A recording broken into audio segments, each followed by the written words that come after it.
the lessons of the past will all learn with workers' blood. Mistakes of the bosses we must.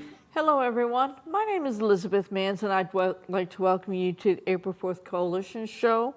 Our mission statement is we are for workers' rights and collective bargaining rights and are against tax breaks for the rich and corporations who ship our jobs overseas. We support all the articles of the Universal Declaration of Human Rights, but as is our custom, we put the emphasis on Article 23 at the start of the show. Okay, Article 23, Section 1. Everyone has the right to work, to free choice of employment, to just and favorable conditions of work, and protection against unemployment. Number 2, everyone, without any discrimination, has the right to equal pay for equal work. Number 3, everyone who works has the right to just and favorable remuneration, ensuring for himself and his family an existence worthy of human dignity and supplemented, if necessary, by other means of social protection. Number 4, everyone has the right to form and join trade unions for the protection of his or her interests. And Dick, I believe we have video. We're going to be showing some videos. We're taking a little break during the holiday season, but we're going to show some videos of some podcasts and some other shows that were on YouTube that we thought we'd like to share with the audience, and in this format will enable us to show the whole thing instead of little snippets. Yeah, thank you very much.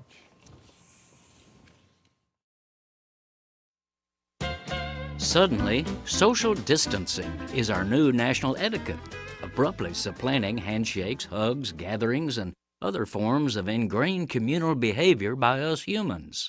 Awkward, disconcerting, isolating. Yet, as we frantically scramble to deter the health and economic ravages of COVID-19, we might benefit by pondering a self-inflicted cause of the contagion's disastrous spread: social distancing.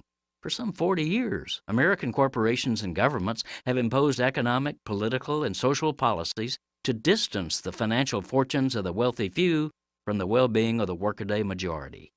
Consider the interrelationship of multimillionaires with the unseen kitchen staff of restaurants where they dine. To further enrich themselves, such multimillionaires have forced low-wage policies on food preparers, denied health coverage for them, and lobbied to kill proposals to provide paid sick leave. So, a kitchen worker coughs because he or she is infected with coronavirus, but doesn't know it, since the worker has no health care coverage for testing. Even though running a fever, the staffer must come to work or lose the job.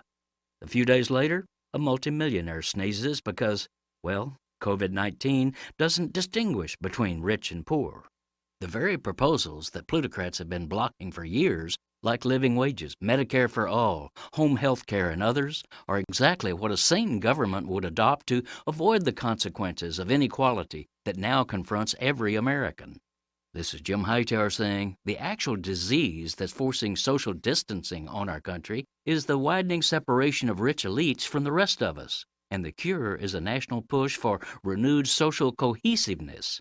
The catastrophic spread of COVID-19 reveals a truth we too often deny. We are a species of completely interdependent beings. What do the corporate powers from Wall Street to Walmart have in common? They hate the Hightower Lowdown. You can see why at www.hightowerlowdown.org. Something is brewing in terms of Starbucks. And what is brewing? The baristas of Starbucks are beginning to take action. 16, 17, 18, 19. Starbucks workers in upstate New York who voted to unionize for the first time in the face of strong opposition from management. The latest sign that unions may be making a comeback. I want to congratulate all of them. I've got 3 of the leaders right here with me today. And Rachel, maybe we start with you. What's going on? It's just been a wild couple of months at my store and in my area, and now all over the country. A lot of happiness and joy and solidarity, but also, some setbacks with corporate and their union busting. But we are hopeful to come out stronger. Our ballots just got mailed out on the 31st, so everyone's really excited. They're sending pictures of themselves, putting it in the mailbox. They're so happy to be a part of this. and it's just been wild.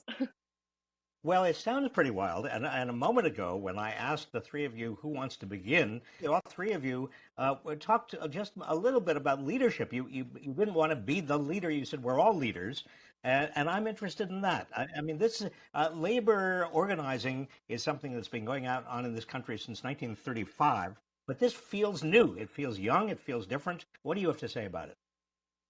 I have a coworker at the Elmwood store whose name is also Michelle, and she always says union organizing is the ultimate group project.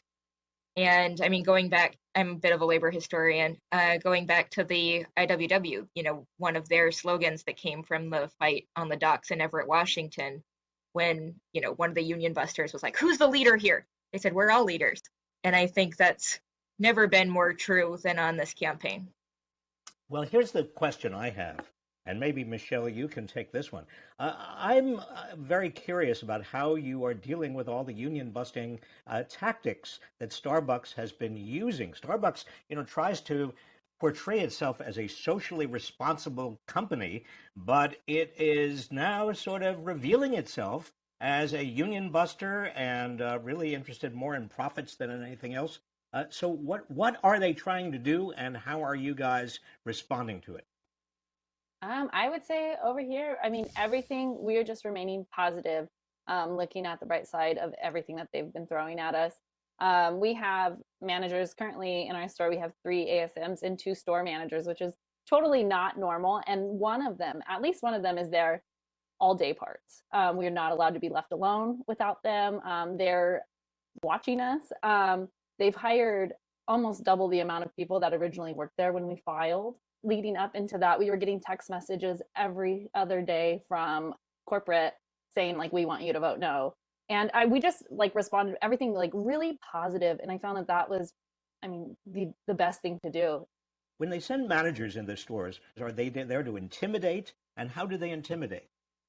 Realistically, just their presence. I mean, constantly being on you, the way that they place themselves in the lobby when they're working on their computers, to be able to see the whole floor. And for the most part, they do come in and be like, "Oh, we're here to support you. We just want to support you." It doesn't feel genuine, and they don't really offer anything to support except for the words of, "I want to support you." But their presence there, a lot of the new people that they've hired definitely feel more intimidated by it. And so they've actually come to us and we're asking questions like, "Is this normal? Is this okay?" And I think us remaining with that positive attitude is what's drawn them, right? You have positivity and you have that negative, here, and they're definitely drawn to us. And so it's backfired, but I think intimidation is probably the number one tactic there that they're going for using it.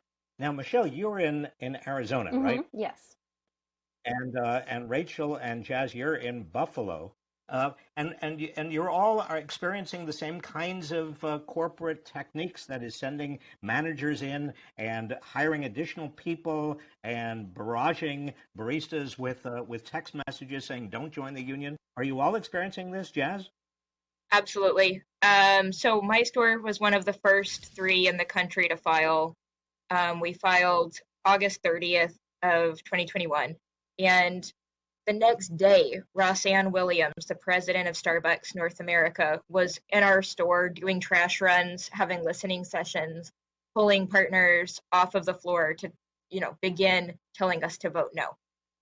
In her wake, she brought what they called on internal PowerPoint presentations, the Buffalo SWAT team, which was at least 100 managers brought in to swarm our stores like Michelle was talking about. Make sure everybody was being watched and couldn't have conversations. Just a real occupation. When we first launched in Buffalo, there really weren't people that didn't want to unionize. Almost overwhelming majorities everywhere. We were signing up people within days. We were signing people up on the espresso bar when we had no customers in the cafe. And then when they brought in the managers, it did have a chilling effect. And we did lose support at a lot of stores. While we are overcoming a lot of Starbucks union busting tactics and continuing to grow the movement, certainly what they did has chilled the union in a lot of places where we would have otherwise, had them already.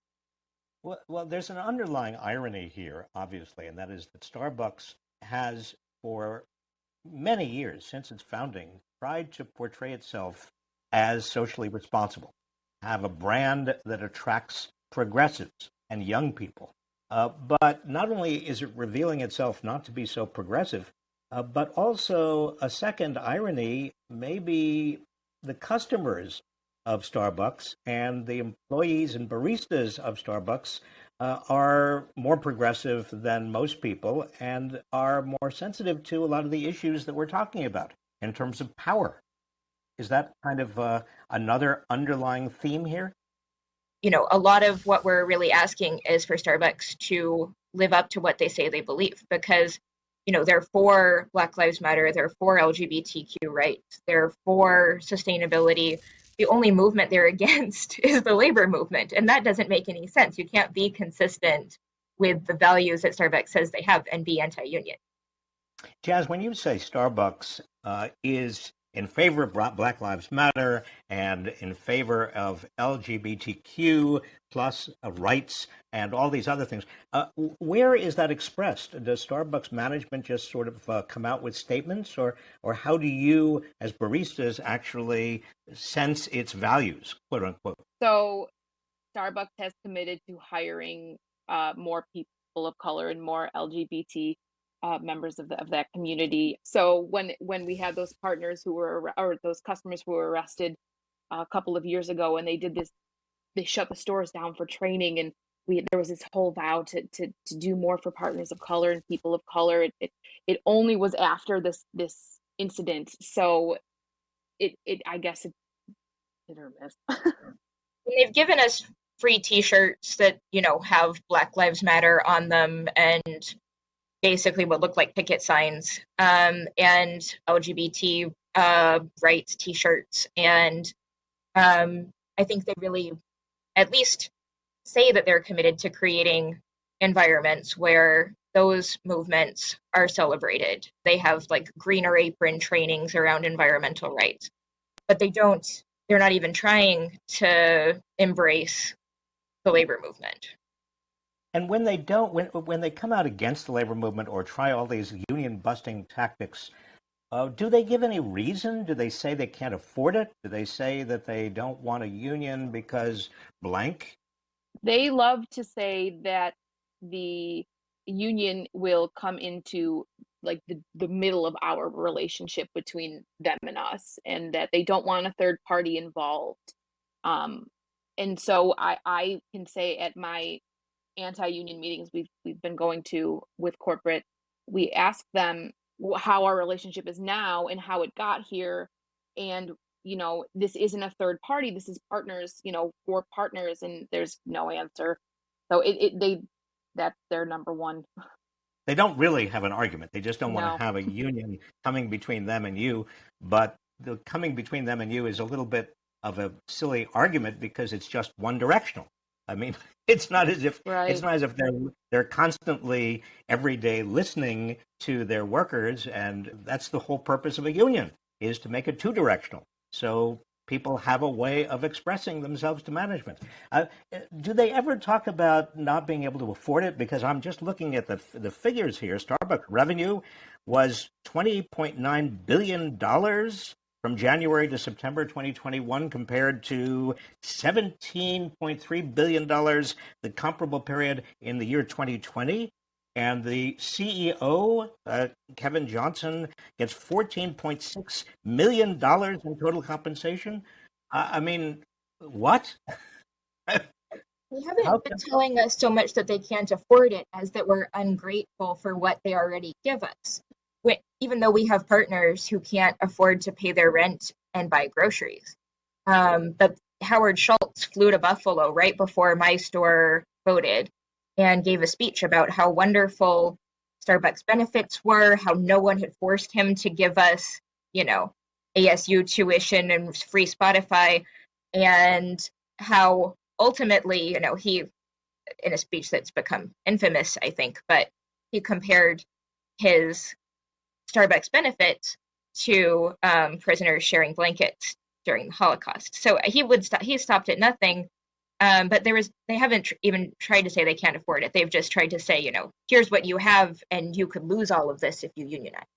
I see. So it's both. You should be grateful and also be wary, be careful, because But there's no suggestion that they should be grateful for you.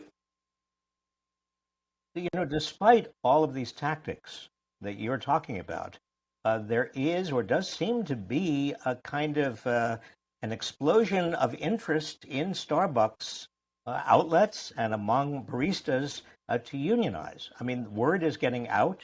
They may not call themselves progressives or liberals or Democrats, but they are getting it. Is that your impression as well? Absolutely. I think we're getting stronger every day. And so much of this relies on that partner to partner connection. I think it's Starbucks' greatest strength is the people that they've brought together. And it's also the downfall of their union busting campaign, because once, we see some of us doing this, then the question becomes, why can't we all? And I think we all know that we deserve better, especially after suffering even, within the past few months under Omicron. And, my store walked out, and within a couple weeks, Starbucks had actually implemented all of the demands of our strike, which I don't think they would have done otherwise. And we've had people, reaching out and being like, how do we do this? Because we don't feel safe either. Was the precipitating event Omicron, or was it just a lack of sick leave or lack of adequate pay? What do you think actually began the ball rolling? I think it was people realizing that we needed a voice and an actual seat on the table. They have an empty seat at board meetings that symbolizes the partner, but we're like, why is there no partner in that chair? But do either Rachel or Michelle, do y'all want to chime in? Sorry. Yeah, I think that COVID did not help. And then even before that, before COVID, years before, there was just a lot of things that frustrated partners with pay and safety issues, management relationships with their partners, like the lack of transparency. And corporate really liked to say that this was an isolated incident, that Buffalo was a hot spot. We're sending all of these people here to help in Buffalo. And once we kind of went public with what was going on, it kind of like a light bulb went off, and they're like, wait, this is not an isolated incident. You're not alone. This is not just Buffalo, and your feelings are valid. This isn't right just because you feel like you're the only one dealing with it. And that really, I think, helped push us to where we are. Rachel, if I can just specify, or have you specify, when it's not right, are we talking about the pay is just not right, or is it working conditions, lack of safety, lack of sick leave? What's the and it's not right? Yeah. So everything you said. So pay is a really, really big. I've been there for 10 years, and I make about 15 cents more than a new hire would make in my position. I believe that we should be more transparent about talking about pay, because this is the situation that we're in. And safety, I know that there have been stores in my district who have had lawsuits from customers before their requests for getting things fixed were heard. It's not from us, it's from lawsuit. So these are definitely some of the things that are not just isolated incidents. Now, if this were Fox News, the host would say, well, you could just get another job, can't you? I mean, if you're not happy, just go somewhere else. What's your response? I guess my response would be, what different somewhere else, and why not try to work on bettering the place that I like to be? I like to be at Starbucks. It's never been Starbucks is terrible and we don't want them. It's all about making it better for everyone, including the people up high in corporate. I think creating a better relationship, getting them to understand the partner's frustrations without having to call 8 numbers, like having that direct relationship, is something that I want and everybody should want, no matter where they're working. What kind of advice do you have for other working people, young working people especially, who are feeling powerless, and most of them are. What would you say? I would say, I would reach out. What we did at our store is we were feeling powerless. We actually were wanting to quit. And we thought, why would we do that? What would we gain by quitting? We want to make this better. This is where we all are. This is, what we love to do. And so I would say reach out. Like we reached out to Buffalo and got the support. Just reach out because it's unbelievable the amount of support that's out there. I would say if you feel like something isn't right, it's probably not. And if you feel like you're not being listened to or your safety isn't, no matter what that safety is in question, then it's not right. And there's power in numbers, and use your relationships to your advantage, and know that it's not something that you should have to brush off. You should be able to voice what you need to voice. I mean, I think this is a perfect moment for organizing. We're in an industry that is very much treated as unorganizable and low wage and all of these things. And it's not that it's unorganizable, it's that it's hard to organize. But kind of like the fights in the 1900s that built this union of, immigrant seamstresses having general strikes to try to win the right to organize, I think we're seeing a similar mobilization and energy in this sector. And I think that this could be the start of really changing what it means to be a service worker and a food service worker. Is there anything that our particular audience who's watching this can do to support you guys and Starbucks baristas who are organizing across this country? We love when customers change their names to Union Strong, or come in and say, "Go Union, we support you." Like verbal support is really, really great. Whatever it takes, calling on corporate individually, calling on corporate in terms of demonstrations or mobilizations, but we really appreciate all the support that we've had so far and are continuing to get. So thank you. And with my last gulp of coffee here, you have started a wildfire. You're just not brewing anymore. A wildfire that affects and could affect not just Starbucks workers, but workers across America, taking inspiration from what you guys are accomplishing. So I'm impressed with not only your leadership, but also your upbeat attitude, your desire to be absolutely truthful and honest, and to play the game the way it should be played in pursuit of what we all need, and that is a voice, democracy. Thank you so much for having us. May we ask what your Starbucks order is? Macchiato.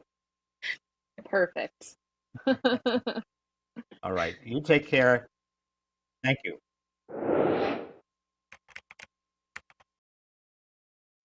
Our strike tracker has shown that since March of 2020, the beginning of the pandemic, there's been more than 1,700 strikes. We've counted. Now, this is, I think, in my opinion, a pretty severe underestimation, since there's many, we're relying heavily on Google alerts and news links, people sending in tips to us.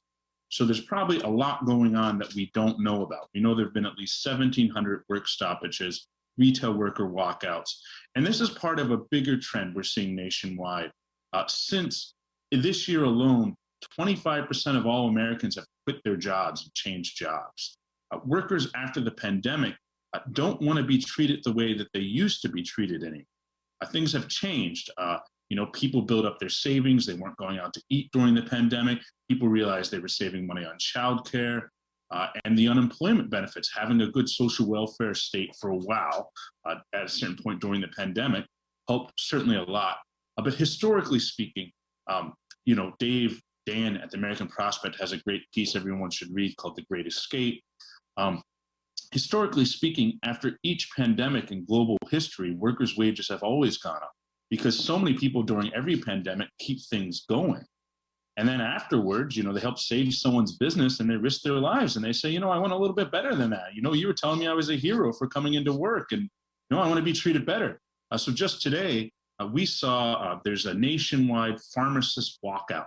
Pharmacists have been on the front lines of the pandemic the entire time, not just on the front lines, but being forced to do double work, now giving out so many vaccines, so many COVID tests, and having to fill higher script volumes because of the complications of COVID. You know, you have people coming getting a lot of medicine. But because of the monopolization, we no longer have the small independent pharmacies where a pharmacist could go to graduate school for 6 or 8 years and hope to someday become a partner in the pharmacy. Now you have huge chains like CVS that owns Aetna, that owns Caremark. You have these huge chains. And at CVS, the starting salary for a pharmacist is $45,000 after graduating $200K in debt. And so people that are on the front lines, like pharmacists, hospital workers, even we just got back from covering an iron workers strike. These workers have been declared essential workers. They changed things. My friend Boots Riley, the filmmaker, once said to me that the worst mistake the ruling class ever made was coming up with the term essential worker, because it made people realize how valuable they are. And now people are asking for more.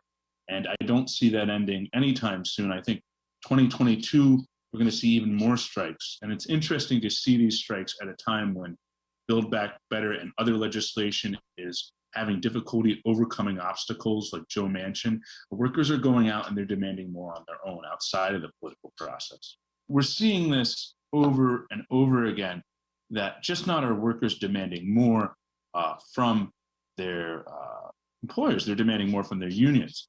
And we've also seen a huge spike in retail worker walkouts that are driven by online viral culture, where workers will make fun videos of, particularly Black TikTok, Black teenagers, of everybody just rolling out of the establishment, and these go viral. And so, you know, these are places that unions aren't even getting involved. Greg Jaffe at the Washington Post, we collaborated with them on a front page cover story about a group of workers at the Bradford, PA McDonald's who all walked out and they all found better jobs shortly. And so, you know, we're at a point where we're asking ourselves new questions, and we really need media, because as you can see, you know, half of the walkouts we track, more than half, don't even involve a union. And, you know, sometimes, and you know, I know this has been controversial, but I do think there's some organizing out of it. I know there's been these workers walking out over vaccine mandates, right? And I tend to look at these workers as the unorganized. I was meeting with some pretty sharp union organizers in East LA there at Chicano that was saying, well, if these workers are concerned about the vaccine mandate, then, you know, unions should be stepping in and saying, hey, well, you know, make sure that you give everyone health care. That way, if anybody gets sick taking the vaccine. I think there's a lot of space that we're not exploring right now, that we've struggled even to understand. You know, Cornell has their own labor action tracker, and they refuse to count retail worker walkouts. Meanwhile, you had something like 4 million workers quit their job in October. So I think the notion of what is the traditional labor movement is being spun on its head. And this happens after every mass loss of American life. You know, after the Civil War, you know, that was the founding of the 8-hour workday movement. After, you know, 1946, you know, you had all these major, huge strikes right after World War II. And so now I think we're coming into a period of increased activity. The question, I think, is whether the left is really prepared to organize.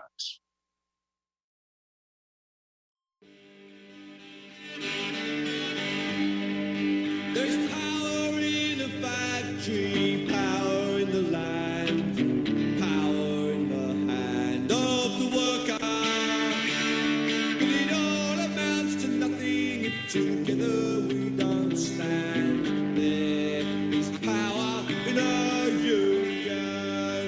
Now the lessons of the past were all learned with workers' blood. The strikes of the bosses we must pay for. The trenches full of mud. War's always been the bossy